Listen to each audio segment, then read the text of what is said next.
Friends, ఈరోజు ఈ వీడియోలో వార్ 2 సినిమా అయితే రిలీజ్ అయ్యింది. అయితే ఈ సినిమా రిలీజ్ అయినప్పటి నుంచి అందరూ కూడా ఏం పీకనికి రిలీజ్ చేశారు, అసలు ఏంటికి రిలీజ్ చేస్తారా నాయన ఇలాంటి లవడాలో సినిమా అని చాలా మంది అయితే ట్విట్టర్ లో అయితే అంటున్నారు ఫ్రెండ్స్. అయితే మన ఎన్టీఆర్ గారు ప్రీ రిలీజ్ ఈవెంట్ లో గల్లా లేపిండి ఇట్లా పైకి. ఓ నా ఫ్యాన్స్ పెద్ద ఎగ్రేసుకొని పోతారు, సూపర్ ఉంటది సినిమా అన్నట్టు ఆయన షోల్డర్ అంగి అయితే పైకి లేపిండు. నాకైతే పిచ్చి దింగింది ఫ్రెండ్స్, నాకే కాదు చాలా మందికి. ఏం టికి లేపినవరా బాబు, సినిమానే బొగ్గ లవడలాకుంది సినిమా. అందులో నువ్వు సైడ్ యాక్టర్, RRR సినిమాలనే సైడ్ యాక్టర్ చేసిన మళ్ళీ ఈ సినిమాలో ఏంటికి చేస్తున్నావు, ఒక మెయిన్ హీరోగా సినిమా తీస్తే ఏం గత్తర వస్తది అని చెప్పి చాలా మంది అయితే ఎన్టీఆర్ ని అయితే ట్రోల్ చేస్తున్నారు ఫ్రెండ్స్. నిజంగా చెప్పాలంటే ఎన్టీఆర్ ఈ సినిమాలో అస్సలు సెట్టే కాలేదు. అసలు ఎన్టీఆర్ కి ఆ బీజిఎం ఇస్తుండ్రు ఎంట్రీకి, నాకైతే బీపీ దింగింది. అవసరం ఆరనైనా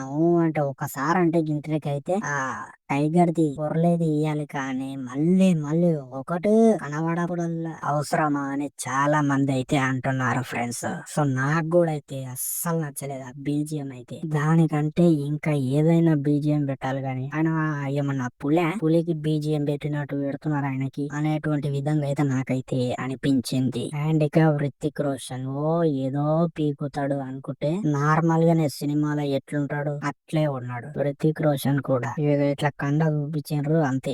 ఇక దిశ పటాన్ని అయితే ఉందంటే ఉంది, దాన్ని ఏంటి గేటారో వాళ్ళకే తెలవాలి. గుద్దలు బనికి బికినీ సీన్స్ కోసం పెట్టిండ్రు అనేటువంటిది అయితే క్లారిటీగా చెప్పొచ్చు. ఆమెను తీసి పాడదెంగి వేరే వాళ్ళని పెట్టినా తక్కువ పైసలన్నీ అవుతుండే, కానీ ఆమెకి 2 కోట్లు ఇచ్చిండ్రంట. మా ఏంటికి ఇచ్చిండ్రు, మా గుద్దలు చూపించినందుకు ఇచ్చిండ్రేమో అని నేనైతే అనుకుంటున్నాను. ఆమె కూడా అవసరం లేదు ఈ సినిమా అనేటువంటిది నా అభిప్రాయం. ఇక ఎన్టీఆర్ అయితే వేస్ట్ గా ఈ సినిమా తీసిండు అనేటువంటిది అయితే నా ఒపీనియన్. అండ్ ఇంకొంతమంది ఏమంటుండ్రు అంటే ఎన్టీఆర్ ఎప్పుడు చూసినా మెయిన్ హీరో దగ్గర పోతాడు, తన్నులు తింటాడు. RRR అట్లనే అయింది, రామ్ చరణ్ తోటి తన్నులు తిన్నాడు. ఈ సినిమాలో కూడా హృతిక్ రోషన్ తోటి అయితే దెబ్బలు తిని దింక పోతాడు అని కూడా చాలా మంది అయితే నిజాయితీగా అయితే మాట్లాడుతున్నారు ఫ్రెండ్స్. అండ్ ఇక ఈ సినిమాలో ఫైట్ లో కూడా గుదాలుగా ఓవర్ యాక్షన్ అయితే ఉన్నాయి. ట్రైన్ మీన్కెళ్ళి కార్ దొంగితే చచ్చిపోతారు అందులో, కానీ ఈ సినిమాలో మాత్రం బతికే ఉంటారు. అదే ఆశ్చర్యం అన్నమాట. అండ్ ఇక ఇదే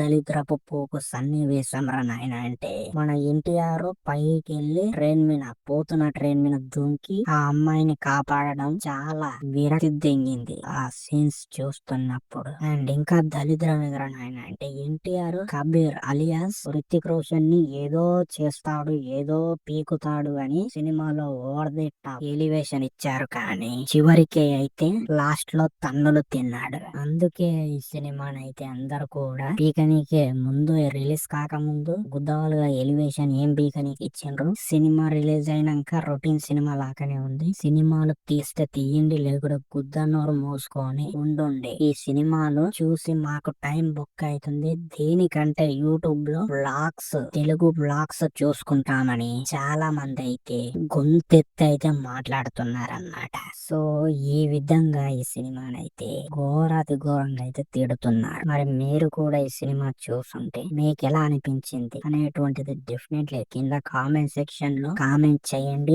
లైక్ చేయండి, షేర్ చేయండి ఇలాంటి మూవీ కంటెంట్ కోసం.